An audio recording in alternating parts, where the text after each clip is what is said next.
Welcome back, listeners, to Dark Tides and Other Stories, the podcast that plunges you into the depths of cosmic horror. In this episode, we embark on a journey into the unknown as we delve into the multi-part tale of Shadows of Oblivion. Brace yourselves as we peel back the layers of an alternate reality where the ordinary morphs into the extraordinary, and unimaginable horrors lurk in every shadow. Our story will transport you beyond the realm of human comprehension, where dark tides surge and cosmic horrors await around every corner. Get ready to embrace the unknown, for dark tides lie ahead. Shadows of Oblivion, Chapter 1. Dark Young. Klaus took a deep breath as the cold wind swept through the old abandoned fortress. The year was 1941, and Germany was at the height of its power. A resistance fighter by heart, Klaus had a sense of moral clarity that often put him at odds with this authoritarian regime. His determination to resist was unyielding, fueled by the heinous atrocities he had witnessed at the hands of the Nazis. Accompanying Klaus were a small group of allies who shared his revulsion for the new order.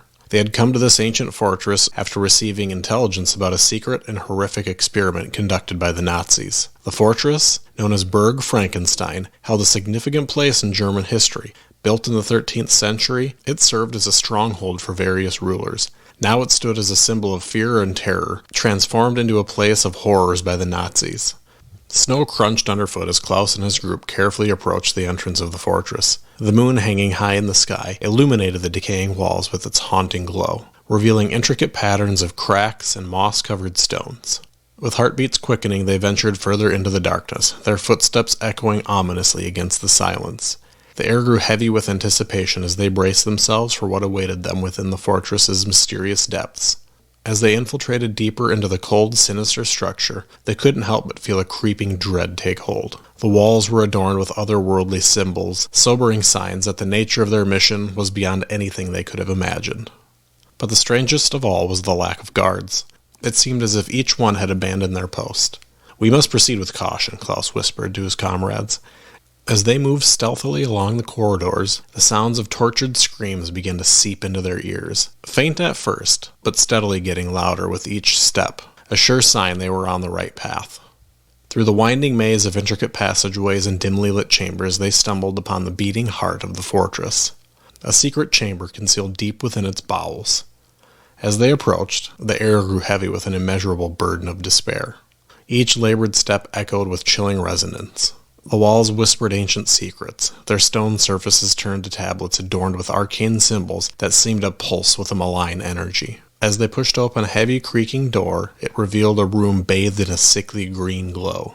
The air was thick with the scent of decay, mingled with an unnameable stench that made their stomachs churn. Torches flickered ominously, casting distorted shadows that danced and twisted upon the walls as if mocking their presence. And there, standing amidst the eerie glow, was the dark young of Shub-Niggurath. Its grotesque form towered above the group, its writhing tentacles curling and unfurling with sickening grace. The mere sight of it sent a chill down their spine, freezing them in a mixture of awe and terror. Its eyes, pools of darkness, seemed to bore into their very souls, as if peering into the depths of their most primal fears. As they stood petrified, the unspeakable horror before them defying all comprehension, they couldn't help but feel a strange mix of disgust and fascination. It was as if they were witnessing a glimpse into a realm beyond their wildest nightmares, a realm where the boundaries of reality and sanity blurred into a nauseating tapestry of the unknown. The room was filled with inexplicable and palpable magic that seemed to hang in the air. It was permeated by the haunting chant of ancient incantations whispered by the Nazis, their voices resonating in unison. As the incantations echoed throughout the darkness, they blended with the anguished screams of the captured civilians, creating a haunting and macabre symphony. In the midst of this sinister ambiance, the overwhelming sense of dread and despair settled upon the room, casting a shadow over the hearts of all who witnessed this gruesome spectacle. Klaus's heart shuddered violently, sending a surge of fear coursing through his veins. The intensity of his fury grew like a smoldering fire, ready to consume everything in its path. He couldn't fathom the depths of depravity from those forcing this merciless sacrifice to the dark young. It was a desperate act by the Nazis, a twisted attempt to appease a malevolent deity. But in their madness, they sought something even more sinister, the summoning of the monstrosity's formidable mother, a creature rumored to possess unimaginable power and a hunger for destruction that knew no bounds. With the rage burning in their veins, Klaus and his team wasted no time springing into action. fueled by unwavering determination to end the Nazis. The thunderous sound of gunfire reverberated throughout the chamber, each bullet finding its target with precision. The atmosphere was charged with a primal intensity. The Nazis met their inevitable fate. As the chaos unfolded, the anguished screams of the sacrificed souls gradually faded into a tragic silence, leaving behind husks of what were once human beings, now their bodies limp and eyes sallow. The once dormant Dark Young, a grotesque and ancient entity, began to stir, its countless limbs writhing and awakening in response to the disturbance that saturated its chamber. It coiled and twisted, its malevolent presence growing more ominous, as if daring anyone to challenge its ghastly existence and face the wrath of its otherworldly power. Having dispatched the remaining Nazis, Klaus and his allies turned their guns on the abomination. The air was thick with smoke as they unleashed barrage after barrage of futile bullets. Each bullet found its target, but to no avail. The creature stood tall, seemingly unaffected by the assault, its hide as impenetrable as the ancient fortress walls. Klaus, his heart gripped with fear, stood in awe of the monstrous being before him. In that moment he realized that this was no ordinary creature. It was the deity, a force beyond comprehension.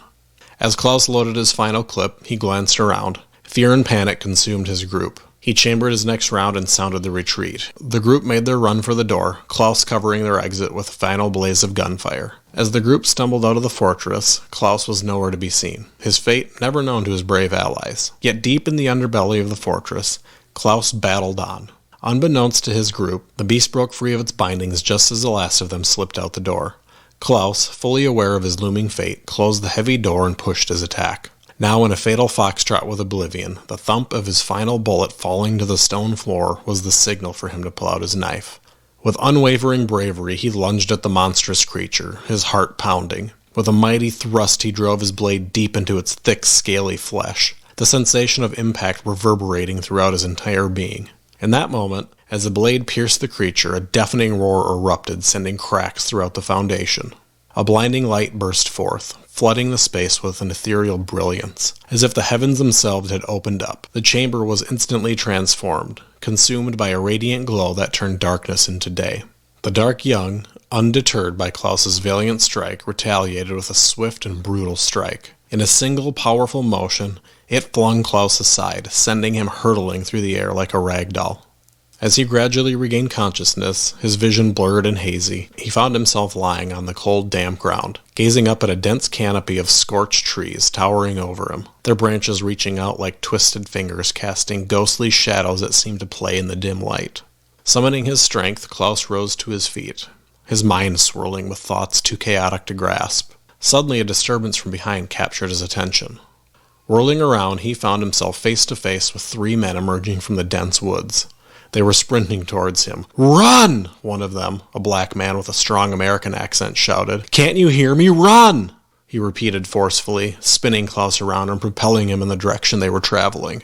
These men, who Klaus would come to know as Horace Needham and James Reese, were unlike anyone he had ever met. As Klaus observed them, he couldn't help but notice their peculiar uniforms, which seemed to belong to a mysterious organization. Their patch on the left shoulder depicted an intricate octopus with a vivid red line striking through it, a symbol that held an enigmatic significance. Their eyes reflected a combination of fear and unwavering determination, giving Klaus a glimpse into the magnitude of their situation. In his dazed state, he struggled to fully grasp the gravity of what was unfolding before him. But one thing was certain. These men were obviously fleeing from the same entity that Klaus just had an encounter with. The group bolted through the tree line into a clearing. The apparent leader tossed a rifle to Klaus. "Get rid of that weapon. It'll only get you killed. This here is a lightning gun. When you see something come through that tree line, just know it ain't us. Shoot it until it stops moving." Desperation apparent in his voice. These men held the tree line in their sight. Time stretched from seconds to minutes and minutes to hours. Exhausted, their bodies remained frozen. No one dared move. Breaking the silence, Klaus questioned, "Where on earth are we?" His thick German accent unmistakable. Horace, lowering his weapon, remarked, "How in the hell did a German find his way here? Figured you'd be occupied with recovery efforts."